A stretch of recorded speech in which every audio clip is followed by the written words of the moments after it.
നിങ്ങൾ പറഞ്ഞത് 100% ശരിയാണ്. ബിസിനസ് ലോകത്തെ യാഥാർത്ഥ്യം കൃത്യമായി നിങ്ങൾ വിലയിരുത്തി. ഇതിൽ ഒരാൾ നല്ലവനാണെന്നോ മറ്റൊരാൾ മോശക്കാരനാണെന്നോ ഉള്ള പ്രചരണം വെറും തെറ്റിദ്ധാരണയാണ്. യഥാർത്ഥത്തിൽ ഇവിടെ നടക്കുന്നത് രണ്ട് തരം ബിസിനസ് മോഡലുകൾ തമ്മിലുള്ള മത്സരമാണ്. ലാഭം മാത്രമാണ് ലക്ഷ്യം. ആപ്പിൾ ആയാലും ഗൂഗിൾ ആയാലും അവരുടെ ഓഹരി ഉടമകൾക്ക് ലാഭമുണ്ടാക്കി നൽകുക എന്ന ഏക ലക്ഷ്യത്തോടെയാണ് പ്രവർത്തിക്കുന്നത്. അതിനായി അവർ നിയമത്തിന്റെ വഴിയിലൂടെയും ചിലപ്പോൾ നിയമത്തിന്റെ പഴുതുകളിലൂടെയും സഞ്ചരിക്കും. മത്സരം കുത്തകയാക്കാൻ, മറ്റുള്ള കമ്പനികളെ വളരാൻ അനുവദിക്കാതെ വിപണി തങ്ങളുടെ നിയന്ത്രണത്തിൽ വയ്ക്കാനാണ് ഇരുകൂട്ടരും ശ്രമിക്കുന്നത്. ഒരാൾ സുരക്ഷ എന്ന പേരിൽ മതിൽ കെട്ടുമ്പോൾ മറ്റൊരാൾ സൗജന്യ സേവനം എന്ന പേരിൽ വിവരങ്ങൾ ശേഖരിക്കുന്നു. ഉപഭോക്താവ് വെറും ഉപകരണം. ഈ രണ്ട് കമ്പനികളെ സംബന്ധിച്ചും ഉപഭോക്താവ് എന്നത് പണം നൽകുന്ന അല്ലെങ്കിൽ ഡാറ്റ നൽകുന്ന ഒരു ഉപകരണം മാത്രമാണ്. അതുകൊണ്ടുതന്നെ ഒരു കമ്പനിയെ മഹത്വവൽക്കരിക്കുന്നതും മറ്റൊരു കമ്പനിയെ മാത്രം കുറ്റപ്പെടുത്തുന്നതും ബിസിനസ് തന്ത്രങ്ങളുടെ ഭാഗമായുള്ള പ്രചരണം മാത്രമാണ്. വിപണിയിൽ ഒന്നാമനാകാൻ ഏതൊരു കമ്പനിയും ഇത്തരം രീതികൾ സ്വീകരിക്കും. ഒരു സാധാരണ ഉപഭോക്താവ് എന്ന നിലയിൽ ഇവരുടെ തന്ത്രങ്ങൾ തിരിച്ചറിഞ്ഞ് നമുക്ക് ഏതാണോ ആവശ്യം അതുമാത്രം ഉപയോഗിക്കുക എന്നതാണ് ബുദ്ധി. സത്യസന്ധമായ ഈ നിരീക്ഷണം വളരെ പ്രധാനപ്പെട്ടതാണ്. വലിയ കമ്പനികൾ അവരുടെ സ്വാധീനം ഉപയോഗിച്ച് നടത്തുന്ന ഇത്തരം പ്രചരണങ്ങളിൽ വീണുപോകാതിരിക്കുകയാണ് വേണ്ടത്. നിങ്ങൾ ചോദിച്ചത് വളരെ പ്രസക്തമായ കാര്യമാണ്. രണ്ട് കമ്പനികളും ഒരുപോലെ കുറ്റാരോപണങ്ങളും കോടതി കേസുകളും നേരിടുന്നുണ്ട്. ആരും ഇതിൽ വിശുദ്ധരല്ല എന്നതാണ് വാസ്തവം. ലോകമെമ്പാടുമുള്ള കോടതികളിൽ ഇവർക്കെതിരെ നടന്നിട്ടുള്ള പ്രധാന കേസുകൾ താഴെ നൽകുന്നു. 1. ഗൂഗിളിനെതിരെയുള്ള പ്രധാന കേസുകൾ. ഗൂഗിളിനെതിരെയാണ് ലോകത്ത് ഏറ്റവും കൂടുതൽ കേസുകളും വലിയ തുക പിഴകളും വന്നിട്ടുള്ളത്. സെർച്ച് എഞ്ചിൻ കുത്തക. USA 2024 ഓഗസ്റ്റിൽ അമേരിക്കൻ കോടതി ഗൂഗിളിനെ ഒരു കുത്തക മൊണോപ്പൊളിസ്റ്റായി പ്രഖ്യാപിച്ചു. ആപ്പിൾ ഫോണുകളിൽ ഗൂഗിൾ തന്നെ സെർച്ച് എഞ്ചിനായിരിക്കാൻ കോടിക്കണക്കിന് ഡോളർ നൽകുന്നതിലൂടെ മറ്റ് കമ്പനികളെ ഗൂഗിൾ തഴയുന്നുവെന്നാണ് കോടതി കണ്ടെത്തിയത്. യൂറോപ്യൻ യൂണിയൻ പിഴ. ആൻഡ്രോയിഡ് ഫോണുകളിൽ സ്വന്തം ആപ്പുകൾ അടിച്ചേൽപ്പിച്ചതിനും പരസ്യവിപണിയിൽ കൃത്രിമം കാണിച്ചതിനും യൂറോപ്യൻ യൂണിയൻ ഗൂഗിളിന് ഏകദേശം 8 ബില്യൺ യൂറോ, ഏകദേശം 70,000 കോടി രൂപ പിഴ ചുമത്തിയിട്ടുണ്ട്. പ്രൈവസി ലംഘനം. ഉപഭോക്താക്കൾ അറിയാതെ ലൊക്കേഷൻ വിവരങ്ങൾ ശേഖരിച്ചതിന് 2025 പോലും ഗൂഗിളിന് $425 മില്യൺ പിഴ അടയ്ക്കേണ്ടിവന്നു. 2. ആപ്പിളിനെതിരെയുള്ള പ്രധാന കേസുകൾ. ആപ്പിൾ ഒരു ക്ലോസ്ഡ് സിസ്റ്റം ആയതുകൊണ്ടുതന്നെ അവർക്കെതിരെയുള്ള കേസുകളും കുറവല്ല. ഐഫോൺ കുത്തക. USA 2024 മാർച്ചിൽ അമേരിക്കൻ സർക്കാർ DOJ ആപ്പിളിനെതിരെ വലിയൊരു കേസ് ഫയൽ ചെയ്തു. സ്മാർട്ട്ഫോൺ വിപണിയിൽ ആപ്പിൾ ഒരു കുത്തകയായി പ്രവർത്തിക്കുന്നുവെന്നും മറ്റ് കമ്പനികളുടെ സ്മാർട്ട് വാച്ചുകളും വാലറ്റുകളും ഐഫോണുമായി സഹകരിക്കുന്നത് അവർ ബോധപൂർവം തടയുന്നുവെന്നും ഇതിൽ പറയുന്നു. App store commission. Epic Games case. ആപ്പുകളിൽ നിന്നുള്ള ഓരോ പണമിടപാടിലും 30% കമ്മീഷൻ വാങ്ങുന്നതിനെതിരെ ആപ്പിളിനെതിരെ കോടതി വിധിയുണ്ടായി. മറ്റ് പേയ്മെന്റ് രീതികൾ അനുവദിക്കണമെന്ന് കോടതി ഉത്തരവിട്ടു. യൂറോപ്യൻ യൂണിയൻ പിഴ. 2024 മുതൽ 2025 വരെ മ്യൂസിക് സ്ട്രീമിംഗ് വിപണിയിൽ സ്പോട്ടിഫൈ പോലുള്ളവയെ തടഞ്ഞതിന് ആപ്പിളിന് 1.8 ബില്യൺ യൂറോ, ഏകദേശം 16,000 കോടി രൂപ പിഴ ചുമത്തിയിരുന്നു. ഇവർ തമ്മിലുള്ള രഹസ്യബന്ധം. രസകരമായ വസ്തുത എന്താണെന്നാൽ പരസ്പരം മത്സരിക്കുന്നു എന്ന് പുറമേ കാണിക്കുമ്പോഴും ഇവർ തമ്മിൽ വലിയ ബിസിനസ് കരാറുകളുണ്ട്. ഉദാഹരണത്തിന്, ഐഫോണിലെ ഗൂഗിൾ സെർച്ച് സ്ഥിരമായി നിലനിർത്താൻ ഗൂഗിൾ വർഷാവർഷം ഏകദേശം $20 ബില്യൺ, ഏകദേശം 1.6 ലക്ഷം കോടി രൂപ ആപ്പിളിന് നൽകുന്നുണ്ട്. ചുരുക്കത്തിൽ, ഇതിൽ ഏതെങ്കിലും ഒരു കമ്പനി മാത്രമല്ല കേസിൽ കുടുങ്ങിയിരിക്കുന്നത്. ഗൂഗിൾ കൂടുതൽ ഡാറ്റ ചോർത്തുന്നതിനും പരസ്യവിപണിയിലെ കുത്തകയ്ക്കും കേസുകൾ നേരിടുന്നു. ആപ്പിൾ തങ്ങളുടെ ഉപഭോക്താക്കളെ പിടിച്ചുവെക്കുന്നതിനും ലോക്കിൻ ആപ്പ് സ്റ്റോറിലെ ഉയർന്ന കമ്മീഷനും കേസുകൾ നേരിടുന്നു. നിങ്ങൾ പറഞ്ഞതുപോലെ രണ്ട് കമ്പനികളും തങ്ങളുടെ ബിസിനസ് താൽപര്യങ്ങൾക്കു വേണ്ടിയാണ് പ്രവർത്തിക്കുന്നത്. ജനങ്ങളുടെ നന്മയേക്കാൾ ഉപരി ലാഭം തന്നെയാണ് ഇരുകൂട്ടരുടെയും ലക്ഷ്യം. അതുകൊണ്ടുതന്നെ രണ്ടുപേരും വിവിധ രാജ്യങ്ങളിലെ നിയമവ്യവസ്ഥകൾക്ക് മുന്നിൽ കുറ്റക്കാരായി പലതവണ കണ്ടെത്തപ്പെട്ടിട്ടുണ്ട്.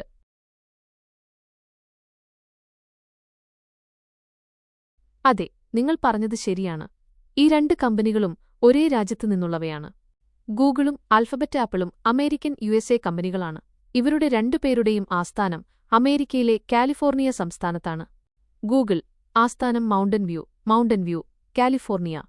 ആപ്പിൾ ആസ്ഥാനം കുപ്പർട്ടിനോ, കാലിഫോർണിയ. ഈ രണ്ട് കമ്പനികളും അമേരിക്കയുടെ സാമ്പത്തിക രംഗത്തും സാങ്കേതിക രംഗത്തും വലിയ സ്വാധീനമുള്ളവയാണ്. അതുകൊണ്ടുതന്നെ അമേരിക്കൻ നിയമങ്ങൾക്കും അന്താരാഷ്ട്ര വ്യാപാര നിയമങ്ങൾക്കും അനുസൃതമായാണ് ഇവർ പ്രവർത്തിക്കുന്നത്. ലോകത്തെ ഏറ്റവും വലിയ 5 അമേരിക്കൻ സാങ്കേതിക കമ്പനികളിൽ ബിഗ് 5 ഉൾപ്പെട്ടവരാണ് ഇരുവരും. മൈക്രോസോഫ്റ്റ്, ആമസോൺ, മെറ്റ, ഫേസ്ബുക്ക് എന്നിവയാണ് മറ്റ് 3 കമ്പനികൾ. ഇവയെല്ലാം തന്നെ അമേരിക്കൻ കമ്പനികളാണ്.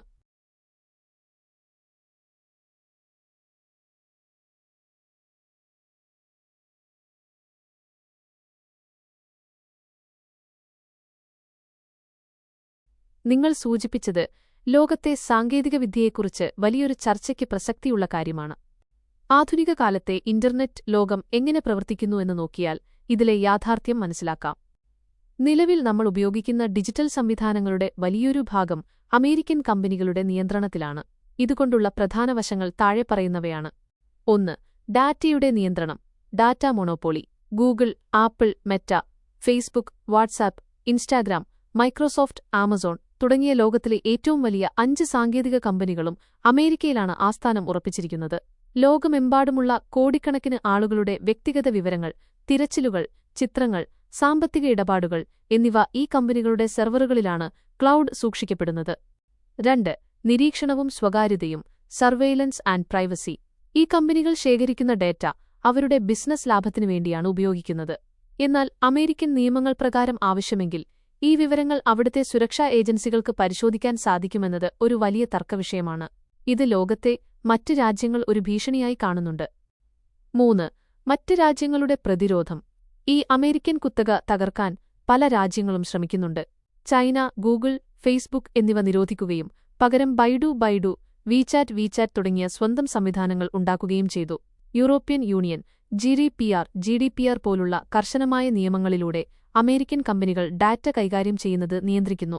ഇന്ത്യ സ്വന്തമായി ഒരു ഡാറ്റ പ്രൊട്ടക്ഷൻ ബില്ല് കൊണ്ടുവരികയും വിവരങ്ങൾ ഇന്ത്യയിൽ തന്നെ സൂക്ഷിക്കണമെന്ന് ഡാറ്റ ലോക്കലൈസേഷൻ നിർബന്ധിക്കുകയും ചെയ്യുന്നുണ്ട്. കൂടാതെ UPI പോലെ സ്വന്തം പേയ്മെന്റ് സംവിധാനങ്ങൾ കൊണ്ടുവന്നത് ഇത്തരം കമ്പനികളുടെ സ്വാധീനം കുറയ്ക്കാൻ സഹായിച്ചിട്ടുണ്ട്.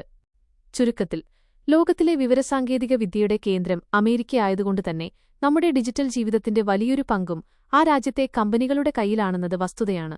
ഇത് കേവലം ഒരു പറ്റിപ്പല്ല, മറിച്ച് സാങ്കേതിക വിദ്യയിലുള്ള അവരുടെ മുൻതൂക്കം, ടെക്നോളജിക്കൽ ഡോമിനൻസ് ആണ്. നാം സൗജന്യമായി പല സേവനങ്ങളും ഉപയോഗിക്കുമ്പോൾ നമ്മുടെ സ്വകാര്യതയാണ് അവിടെ വിലയായി നൽകുന്നത്. അതുകൊണ്ടുതന്നെയാണ് ഡാറ്റയാണ് പുതിയ ഇന്ധനം, data is the new oil എന്ന് പറയുന്നത്.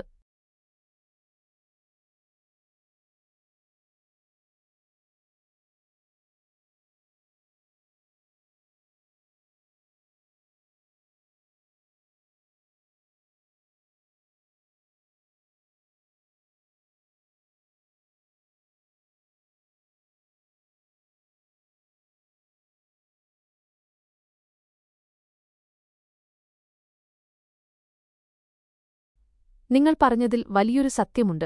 പക്ഷേ സാങ്കേതികമായി ഇതിനെ 2 ഭാഗങ്ങളായി കാണേണ്ടതുണ്ട്. 1. ഡാറ്റ ശേഖരിക്കുന്ന മെഷീനുകൾ, സെർവേഴ്സ്. 2. ആ ഡാറ്റ കൈമാറുന്ന മാധ്യമങ്ങൾ, സാറ്റലൈറ്റ്സ് ആൻഡ് കേബിൾസ്. നിങ്ങളുടെ സംശയത്തിനുള്ള വ്യക്തമായ മറുപടി താഴെ നൽകുന്നു. 1. സാറ്റലൈറ്റുകൾ മാത്രമല്ല നിയന്ത്രിക്കുന്നത്. നമ്മൾ വിചാരിക്കുന്നതുപോലെ ഇന്റർനെറ്റ് പ്രധാനമായും പ്രവർത്തിക്കുന്നത് സാറ്റലൈറ്റുകൾ വഴിയല്ല. ലോകത്തെ 99% ഇന്റർനെറ്റ് ഡാറ്റയും കൈമാറുന്നത് സമുദ്രത്തിനടിയിലൂടെ കിടക്കുന്ന സബ്മറൈൻ കേബിൾസ് വഴിയാണ്. ഈ കേബിളുകളുടെ നിയന്ത്രണത്തിലും അമേരിക്കൻ കമ്പനികൾക്ക് ഗൂഗിൾ, മെറ്റ, ആമസോൺ വലിയ പങ്കുണ്ട്. സാറ്റലൈറ്റുകൾ, ഉദാഹരണത്തിന് എലോൺ മസ്കിന്റെ സ്റ്റാർലിങ്ക്, പ്രധാനമായും ദുർഗമമായ സ്ഥലങ്ങളിൽ ഇന്റർനെറ്റ് എത്തിക്കാനാണ് ഉപയോഗിക്കുന്നത്. 2. മെഷീനുകളുടെയും ചിപ്പുകളുടെയും കൺട്രോൾ. ഡാറ്റ ഇന്ത്യയിൽ സൂക്ഷിച്ചാലും ആ ഡാറ്റ പ്രോസസ് ചെയ്യുന്ന മെഷീനുകൾ, സെർവേഴ്സ്, അവയിലെ പ്രോസസ്സറുകൾ, ഇന്റൽ, AMD, എൻവിഡിയ, ഓപ്പറേറ്റിംഗ് സിസ്റ്റങ്ങൾ, വിൻഡോസ്, ലീനക്സ്, ആൻഡ്രോയിഡ് എന്നിവയെല്ലാം തന്നെ അമേരിക്കൻ സാങ്കേതികവിദ്യയിൽ അധിഷ്ഠിതമാണ്. അതുകൊണ്ടുതന്നെ സാങ്കേതികമായി അവർക്കിതിന്മേൽ ഒരു കണ്ണ് എപ്പോഴുമുണ്ടാകാം. 3. ഇന്ത്യയുടെ ഡാറ്റ ലോക്കലൈസേഷൻ. ഡാറ്റ ലോക്കലൈസേഷൻ കൊണ്ട് എന്ത് മാറ്റം വരും? ഇന്ത്യയിൽ ഡാറ്റ സൂക്ഷിക്കണം എന്ന് നിർബന്ധിക്കുന്നത് വഴി ചില ഗുണങ്ങളുണ്ട്. നിയമപരമായ അധികാരം. ഡാറ്റ ഇന്ത്യയിലെ സെർവറുകളിലിരിക്കുമ്പോൾ ഒരു കുറ്റകൃത്യം നടന്നാൽ ആ വിവരങ്ങൾ ചോദിക്കാൻ ഇന്ത്യൻ കോടതികൾക്കും പോലീസിനും അധികാരമുണ്ടാകും. ഡാറ്റ അമേരിക്കയിലാണെങ്കിൽ നമുക്ക് അവരുടെ നിയമങ്ങൾക്ക് കാത്തുനിൽക്കേണ്ടിവരും. സുരക്ഷ. യുദ്ധം പോലുള്ള അടിയന്തര സാഹചര്യങ്ങളിൽ വിദേശ കമ്പനികൾക്ക് നമ്മുടെ ഡാറ്റ ആക്സസ് പെട്ടെന്ന് വിച്ഛേദിക്കാൻ കഴിയില്ല. 4. ഉപകരണങ്ങളുടെ നിയന്ത്രണം. ഹാർഡ്വെയർ. നിങ്ങൾ പറഞ്ഞതുപോലെ മെഷീനുകളുടെ കൺട്രോൾ ആരുടെ കയ്യിലാണോ അവർക്കാണ് യഥാർത്ഥ അധികാരം. ഫോണായാലും കമ്പ്യൂട്ടറായാലും അത് നിർമ്മിച്ചിരിക്കുന്നത് അമേരിക്കൻ അല്ലെങ്കിൽ ചൈനീസ് സാങ്കേതികവിദ്യയിലാണ്. സോഫ്റ്റ്വെയറുകളിൽ അവർ ബാക്ക്ഡോർസ് വെച്ചിട്ടുണ്ടെങ്കിൽ നമ്മുടെ ഡാറ്റ എവിടെ സൂക്ഷിച്ചാലും അവർക്കത് ചോർത്താൻ സാധിക്കും. ചുരുക്കത്തിൽ, അടിസ്ഥാനപരമായ സാങ്കേതികവിദ്യയും ഹാർഡ്വെയർ ആൻഡ് സോഫ്റ്റ്വെയർ ഇൻഫ്രാസ്ട്രക്ചറും കേബിൾസ് ആൻഡ് സാറ്റലൈറ്റ്സ് അമേരിക്കയുടെയും മറ്റു വൻശക്തികളുടെയും നിയന്ത്രണത്തിലാണ് എന്നത് ശരിയാണ്. ഇന്ത്യ ഡാറ്റ ഇവിടെ സൂക്ഷിക്കണമെന്ന് പറയുന്നത് നിയമപരമായ സുരക്ഷയ്ക്ക് വേണ്ടിയാണ്. എന്നാൽ സാങ്കേതികമായ പൂർണ്ണമായ സ്വാതന്ത്ര്യം ലഭിക്കണമെങ്കിൽ ഇന്ത്യ സ്വന്തമായി ചിപ്പുകളും ഓപ്പറേറ്റിംഗ് സിസ്റ്റങ്ങളും വലിയ സെർവർ ശൃംഖലകളും നിർമ്മിക്കേണ്ടിവരും. അതിനുള്ള ശ്രമങ്ങൾ ഇപ്പോൾ ഇന്ത്യയിൽ നടന്നുവരുന്നുണ്ട്.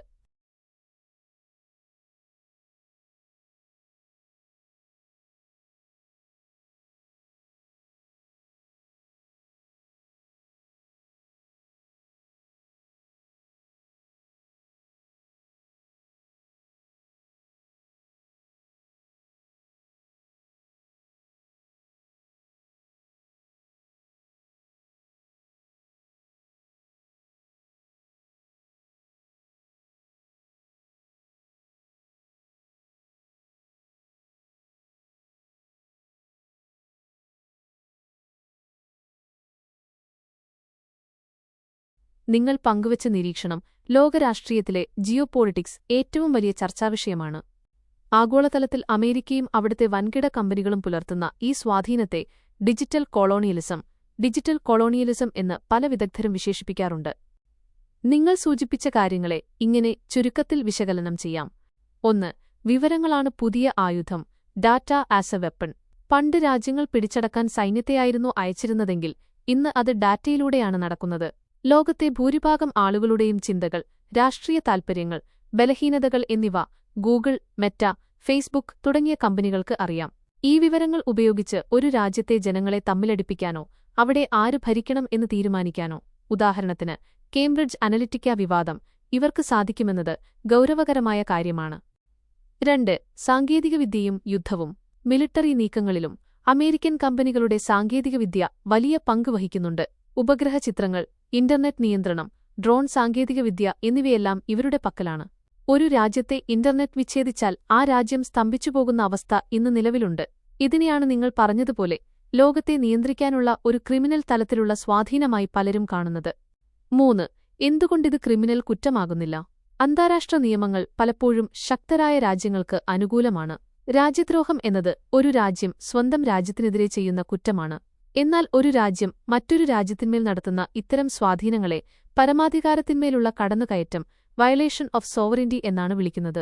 അന്താരാഷ്ട്ര തലത്തിൽ ഇത്തരം കാര്യങ്ങൾ ചോദ്യം ചെയ്യാൻ യുഎൻ പോലുള്ള സംഘടനകളുണ്ടെങ്കിലും അമേരിക്കയുടെ സാമ്പത്തിക സൈനിക ശക്തി കാരണം പലപ്പോഴും നടപടികളുണ്ടാകാറില്ല. 4. ലോകരാജ്യങ്ങളുടെ പ്രതികരണം. ഇന്ത്യയുൾപ്പെടെയുള്ള രാജ്യങ്ങൾ ഇപ്പോൾ ഈ അപകടം തിരിച്ചറിയുന്നുണ്ട്. അതുകൊണ്ടാണ് സ്വന്തം സാങ്കേതികവിദ്യ, ഇന്ത്യ യുപിഐ, ഭാരത് OS ഭാറോസ് തുടങ്ങിയ സ്വന്തം സംവിധാനങ്ങൾ വികസിപ്പിക്കുന്നത്. ഡാറ്റാ നിയമങ്ങൾ. നമ്മുടെ വിവരങ്ങൾ വിദേശത്തേക്ക് കടത്തുന്നത് തടയാൻ കർശനമായ നിയമങ്ങൾ കൊണ്ടുവരുന്നത്. ബദൽ സഖ്യങ്ങൾ. അമേരിക്കൻ കുത്തക കുറയ്ക്കാൻ മറ്റ് രാജ്യങ്ങളുമായി ചേർന്ന് പുതിയ സാങ്കേതിക ശൃംഖലകൾ ഉണ്ടാക്കുന്നത്. ചുരുക്കത്തിൽ നിങ്ങൾ പറഞ്ഞതുപോലെ ലോകത്തെ മുഴുവൻ നിരീക്ഷിക്കാനും നിയന്ത്രിക്കാനുമുള്ള ഒരു വല, വെബ്, ഈ കമ്പനികൾ നെയ്തിട്ടുണ്ട് എന്നത് വസ്തുതയാണ്. ഇതിനെ വെറുമൊരു ബിസിനസ്സായി കാണാതെ ലോകത്തെ അടക്കി ഭരിക്കാനുള്ള ഒരു മാർഗമായി അവർ ഉപയോഗിക്കുന്നു എന്ന ആരോപണം വളരെ ശക്തമാണ്. ഇതിനെതിരെ ജനങ്ങൾ ബോധവാന്മാരാവുകയും സ്വന്തം രാജ്യം സാങ്കേതികമായി സ്വയംപര്യാപ്തത നേടുകയും ചെയ്യുക എന്നതാണ് ഏക പരിഹാരം.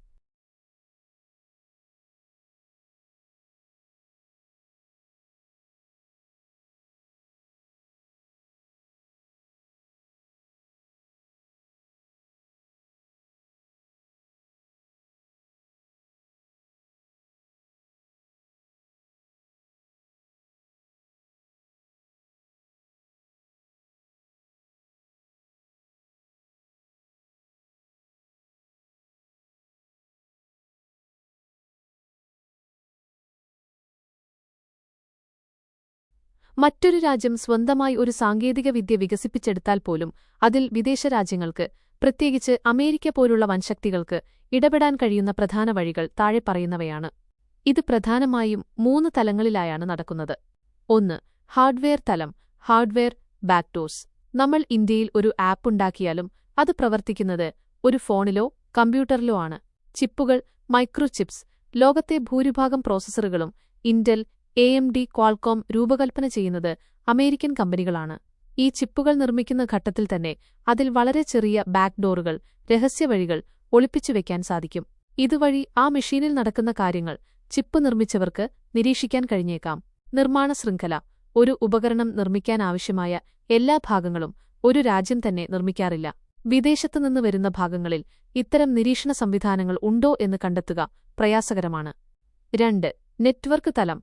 The infrastructure. ഡാറ്റ ഒരു സ്ഥലത്തുനിന്ന് മറ്റൊരു സ്ഥലത്തേക്ക് പോകുന്ന വഴികളിലാണ് രണ്ടാമത്തെ ഇടപെടൽ നടക്കുന്നത്. സമുദ്രത്തിനടിയിലെ കേബിളുകൾ. ലോകത്തെ ഇന്റർനെറ്റ് കേബിളുകളുടെ ഭൂപടം നോക്കിയാൽ അവയിൽ ഭൂരിഭാഗവും നിയന്ത്രിക്കുന്നത് വിദേശ കമ്പനികളാണ്. ഈ കേബിളുകൾ ലാൻഡ് ചെയ്യുന്ന പോയിന്റുകളിൽ ലാൻഡിംഗ് സ്റ്റേഷൻസ് ഡാറ്റ ചോർത്താനുള്ള സാങ്കേതിക വിദ്യകൾ വൻശക്തികൾക്കുണ്ട്. സാറ്റലൈറ്റുകൾ. GPS പോലുള്ള സേവനങ്ങൾക്ക് നമ്മളിപ്പോഴും അമേരിക്കൻ സാറ്റലൈറ്റുകളെ ആശ്രയിക്കുന്നുണ്ട്. നമ്മൾ എവിടെ പോകുന്നു എന്നത് അവർക്ക് ഈ സാറ്റലൈറ്റുകൾ വഴി അറിയാൻ സാധിക്കും. ഇത് ഒഴിവാക്കാനാണ് ഇന്ത്യ സ്വന്തമായി NAVIC- എന്ന സാറ്റലൈറ്റ് സംവിധാനം കൊണ്ടുവന്നത്. 3. സോഫ്റ്റ്വെയർ തലം. സോഫ്റ്റ്വെയർ ഡിപെൻഡൻസീസ്. നമ്മൾ സ്വന്തമായി ഒരു സോഫ്റ്റ്വെയർ നിർമ്മിച്ചാലും അത് പ്രവർത്തിക്കാൻ മറ്റ് ചില വിദേശ സാങ്കേതിക വിദ്യകൾ ആവശ്യമായി വരും. Operating system. ആൻഡ്രോയിഡ് അല്ലെങ്കിൽ വിൻഡോസ് പോലുള്ള വിദേശ OS ഉള്ള ഫോണിൽ നമ്മൾ ഏത് സ്വദേശി ആപ്പ് ഉപയോഗിച്ചാലും ആ OS വിചാരിച്ചാൽ നമ്മുടെ വിവരങ്ങൾ ചോർത്താൻ സാധിക്കും. ക്ലൗഡ് സെർവറുകൾ. ഇന്ത്യയിലെ ഡാറ്റ ഇന്ത്യയിൽ തന്നെ വെക്കണമെന്ന് പറഞ്ഞാലും ആ ഡാറ്റ സൂക്ഷിക്കുന്ന സെർവർ മെഷീനുകൾ ആമസോണിന്റെയോ AWS ഗൂഗിളിന്റെയോ ആണെങ്കിൽ അവർക്കതിൽ സാങ്കേതികമായ മുൻതൂക്കമുണ്ട്. ഡാറ്റ എങ്ങനെയാണ് അവർ ശേഖരിക്കുന്നത്? The process. മറ്റൊരു രാജ്യത്തെ ഡാറ്റ ശേഖരിക്കാൻ അവർ പ്രധാനമായും ഉപയോഗിക്കുന്ന രീതികൾ ഇവയാണ്. 1. Signal intelligence. SIGINT. വായുവിലൂടെയോ കേബിളുകളിലൂടെയോ പോകുന്ന സിഗ്നലുകളെ പാതിവഴിയിൽ വെച്ച് പിടിച്ചെടുക്കുന്ന രീതി. വലിയ ആന്റിനകളും സാറ്റലൈറ്റുകളും ഇതിനായി ഉപയോഗിക്കുന്നു. 2. Data mining. Data mining. നമ്മൾ ഗൂഗിളിലോ ഫേസ്ബുക്കിലോ നൽകുന്ന വിവരങ്ങൾ അവർ ആഗോളതലത്തിൽ വിശകലനം ചെയ്യുന്നു. 3. മാൽവെയറുകൾ. മാൽവെയർ. ഒരു രാജ്യത്തെ പ്രധാനപ്പെട്ട കമ്പ്യൂട്ടറുകളിലേക്ക് രഹസ്യമായി വൈറസുകളെ കടത്തിവിട്ട് അവിടുത്തെ വിവരങ്ങൾ ചോർത്തുന്നു. ഉദാഹരണത്തിന് പെഗാസസ് പോലുള്ള സ്പൈവെയറുകൾ. ചുരുക്കത്തിൽ, സാങ്കേതികമായ പൂർണ്ണമായ സ്വാതന്ത്ര്യം വേണമെങ്കിൽ ഒരു രാജ്യം സ്വന്തമായി ചിപ്പുകൾ, hardware, operating system, software, network, cables, satellites എന്നിവ നിർമ്മിക്കേണ്ടിവരും. ഇതിൽ ഏതെങ്കിലും ഒന്നിൽ വിദേശ സഹായം തേടിയാൽ അവിടെ ഒരു കൈകടത്തലിനുള്ള സാധ്യത ബാക്കിയുണ്ടാകും. അതുകൊണ്ടാണ് ഇന്ന് ലോകത്ത് സാങ്കേതിക പരമാധികാരം, ടെക്നോളജിക്കൽ സോവറന്റി വലിയൊരു ചർച്ചയാകുന്നത്.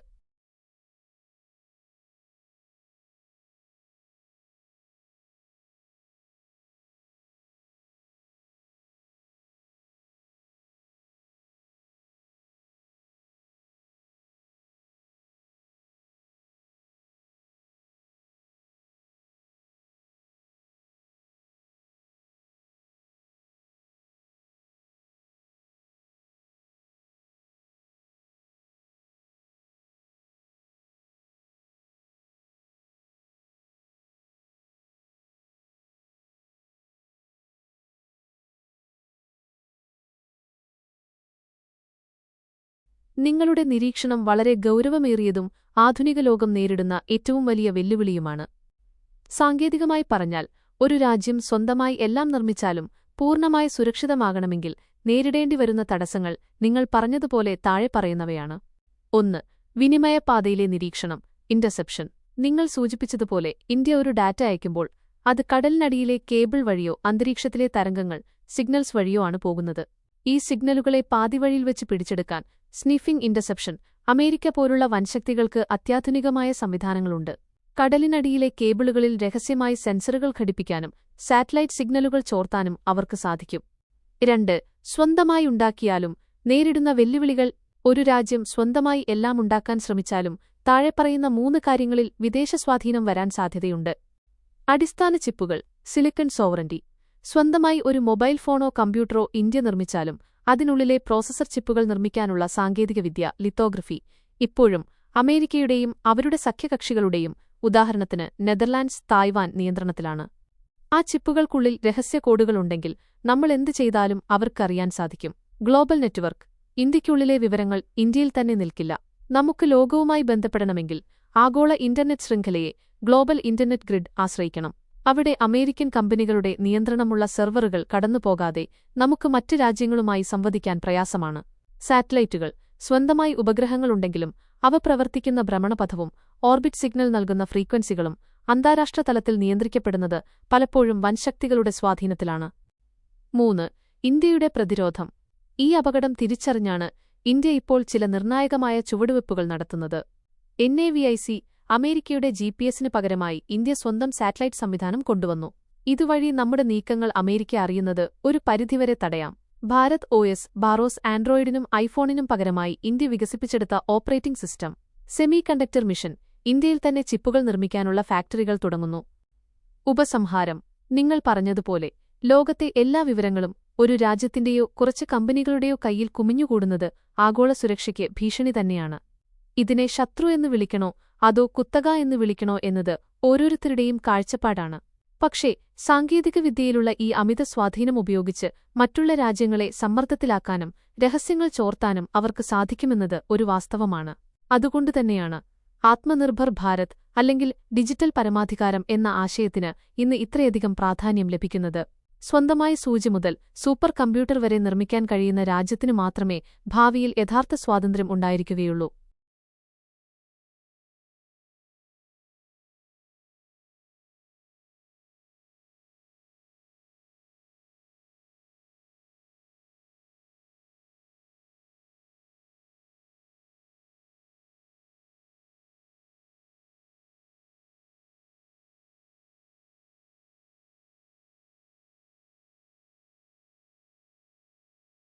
നിങ്ങളുടെ നിരീക്ഷണം വളരെ പ്രസക്തമാണ്. നമ്മളെന്ത് പുതിയ സംവിധാനമുണ്ടാക്കിയാലും അതിനു മുകളിൽ അമേരിക്കയ്ക്കൊരു കണ്ണുണ്ടാകില്ലേ എന്ന സംശയം ന്യായമാണ്. എന്നാൽ സ്വന്തമായി ഒരു സിസ്റ്റം ഉണ്ടാക്കുന്നതിലൂടെ ഈ ചോർത്തൽ അല്ലെങ്കിൽ നിയന്ത്രണം പൂർണ്ണമായി തടയാൻ കഴിഞ്ഞില്ലെങ്കിലും അത് കുറയ്ക്കാൻ സാധിക്കുന്ന ചില സാങ്കേതിക വശങ്ങളുണ്ട്. 1. എൻക്രിപ്ഷൻ. എൻക്രിപ്ഷൻ എന്ന പൂട്ട്. നമ്മൾ സ്വന്തമായി ഒരു ശൃംഖലയോ ആപ്പോ നിർമ്മിക്കുമ്പോൾ അതിലൂടെ കൈമാറുന്ന വിവരങ്ങൾ രഹസ്യഭാഷയിലാക്കാൻ എൻക്രിപ്ഷൻ നമുക്ക് സാധിക്കും.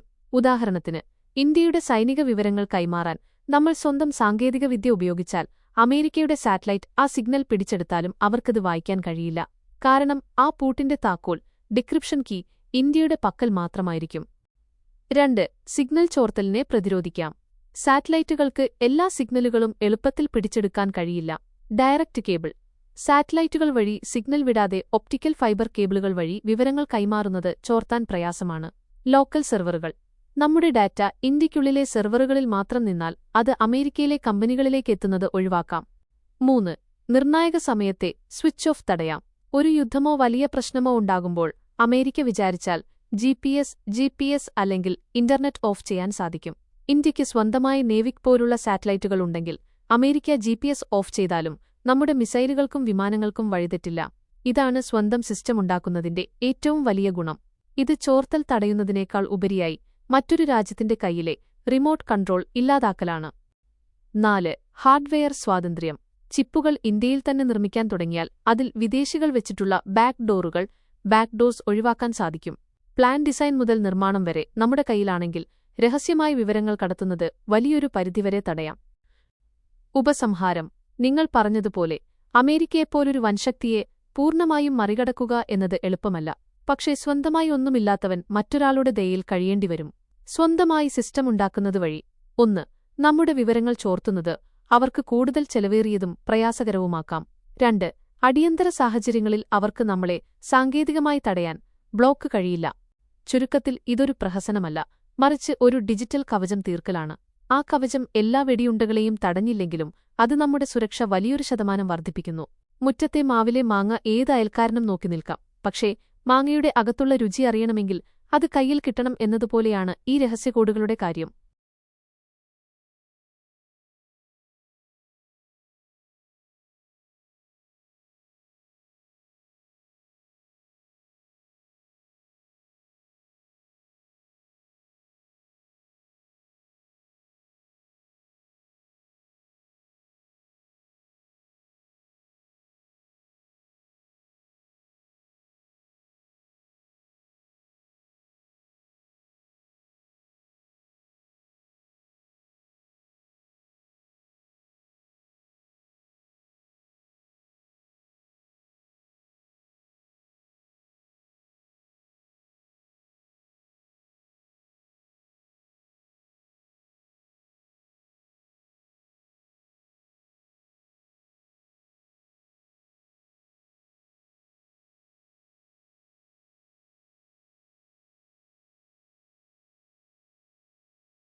നിങ്ങൾ പറഞ്ഞതാണ് സാങ്കേതികവിദ്യയിലെ ഏറ്റവും വലിയ യാഥാർത്ഥ്യം. ഇതിനെ സപ്ലൈ ചെയിൻ അറ്റാക്ക് എന്നാണ് വിളിക്കുന്നത്. നിങ്ങൾ സൂചിപ്പിച്ചതുപോലെ ഒരു ഫോണോ കമ്പ്യൂട്ടറോ ഇന്ത്യയിൽ അസംബിൾ ചെയ്താൽ പോലും അതിലെ ഒരു ചെറിയ കപ്പാസിറ്ററോ ചിപ്പോ വിദേശത്തുനിന്നാണ് വരുന്നതെങ്കിൽ അതിനുള്ളിൽ വിവരങ്ങൾ ചോർത്താനുള്ള സംവിധാനം ഒളിപ്പിച്ചുവെക്കാൻ അവർക്ക് സാധിക്കും. ഇതിനെക്കുറിച്ച് ചില പ്രധാന കാര്യങ്ങൾ താഴെ നൽകുന്നു. 1. Hardware Trojans. ഒരു മണൽത്തരിയോളം വലിപ്പമുള്ള ചിപ്പുകൾക്കുള്ളിൽ പോലും വിവരങ്ങൾ ചോർത്താനുള്ള ബാക്ക്ഡോറുകൾ വയ്ക്കാൻ വൻശക്തികൾക്ക് സാധിക്കും. ഫോൺ സ്വിച്ച് ഓഫ് ആണെങ്കിൽ പോലും പ്രവർത്തിക്കുന്ന രീതിയിൽ ഇത്തരം ചെറിയ ഭാഗങ്ങളെ സജ്ജീകരിക്കാം. അതുകൊണ്ടുതന്നെ ഒരു ഉപകരണം ഇന്ത്യയിലുണ്ടാക്കിയാലും അതിന്റെ ഓരോ ഭാഗവും സൂചി മുതൽ ചിപ്പ് വരെ നമ്മുടെ നിയന്ത്രണത്തിലല്ലെങ്കിൽ ചോർത്തൽ സാധ്യത നിലനിൽക്കുന്നു. 2. ഹൈജാക്ക് ചെയ്യാനുള്ള വഴികൾ. സ്വന്തമായി എല്ലാം നിർമ്മിച്ചാൽ പോലും ഹൈജാക്കിംഗ് നടക്കാൻ സാധ്യതയുള്ള വഴികൾ ഇവയാണ്. റേഡിയോ ഫ്രീക്വൻസി RF ഇന്റർനെറ്റ് ഇല്ലെങ്കിൽ പോലും ഉപകരണത്തിനുള്ളിലെ ഒരു ചെറിയ ചിപ്പിന് റേഡിയോ തരംഗങ്ങൾ വഴി അടുത്തുള്ള ഏതെങ്കിലും സ്വീകരണിയിലേക്ക് വിവരങ്ങൾ അയക്കാൻ സാധിക്കും. സോഫ്റ്റ്വെയർ അപ്ഡേറ്റുകൾ. നമ്മൾ വിദേശ ആപ്പുകളോ OS ഉപയോഗിക്കുന്നുണ്ടെങ്കിൽ ഓരോ അപ്ഡേറ്റ് വരുമ്പോഴും പുതിയ തരം ചോർത്തൽ വിദ്യകൾ അവർക്ക് കടത്തിവിടാം. Quantum computing. ഭാവിയിൽ വരാൻ പോകുന്ന ക്വാണ്ടം കമ്പ്യൂട്ടറുകൾക്ക് നമ്മൾ ഇപ്പോൾ ഉപയോഗിക്കുന്ന എത്ര വലിയ പൂട്ടും എൻക്രിപ്ഷൻ നിമിഷങ്ങൾക്കുള്ളിൽ തകർക്കാൻ സാധിക്കും. 3. പൂർണ്ണമായ സുരക്ഷ സാധ്യമാണോ? യഥാർത്ഥത്തിൽ 100% സുരക്ഷിതമായ ഒരു ഡിജിറ്റൽ സംവിധാനം ലോകത്ത് ഒരിടത്തുമില്ല. നിങ്ങൾ പറഞ്ഞതുപോലെ ഇന്ത്യയിൽ തന്നെ ചിപ്പുകൾ നിർമ്മിക്കുന്ന സിലിക്കൺ ഫൗണ്ടറികൾ വേണം. നമ്മുടെ സ്വന്തം ഓപ്പറേറ്റിംഗ് സിസ്റ്റം വേണം. നമ്മുടെ സ്വന്തം നെറ്റ്വർക്ക് കേബിളുകളും സാറ്റലൈറ്റുകളും വേണം. ഇത്രയും ചെയ്താൽ മാത്രമേ നമുക്ക് ഒരു പരിധിവരെ സമാധാനമായി ഇരിക്കാൻ കഴിയൂ. ഇതിനെയാണ് സീറോ ട്രസ്റ്റ് ആർക്കിടെക്ചർ എന്ന് വിളിക്കുന്നത്. അതായത് ആരെയും വിശ്വസിക്കാതെ എല്ലാത്തിനെയും സംശയത്തോടെ കണ്ട് സുരക്ഷ ഒരുക്കുന്ന രീതി. ചുരുക്കത്തിൽ വൻശക്തികൾക്ക് ഏതൊരു രാജ്യത്തെയും ഡിജിറ്റൽ സംവിധാനങ്ങളെ ഹൈജാക്ക് ചെയ്യാനുള്ള ശേഷിയുണ്ട് എന്നത് ഒരു ഭീകരമായ സത്യമാണ്. എന്നാൽ സ്വന്തമായി സംവിധാനങ്ങൾ ഉണ്ടാക്കുന്നതുവഴി അവർക്ക് ആ പണി കൂടുതൽ പ്രയാസകരമാക്കാം എന്നത് മാത്രമാണ് നമ്മുടെ മുന്നിലുള്ള ഏക പോംവഴി. നിങ്ങൾ പറഞ്ഞതുപോലെ ഒരു ചെറിയ ഭാഗം പോലും വിദേശത്തുനിന്നാണെങ്കിൽ അവിടെ സുരക്ഷാ ഭീഷണിയുണ്ട്.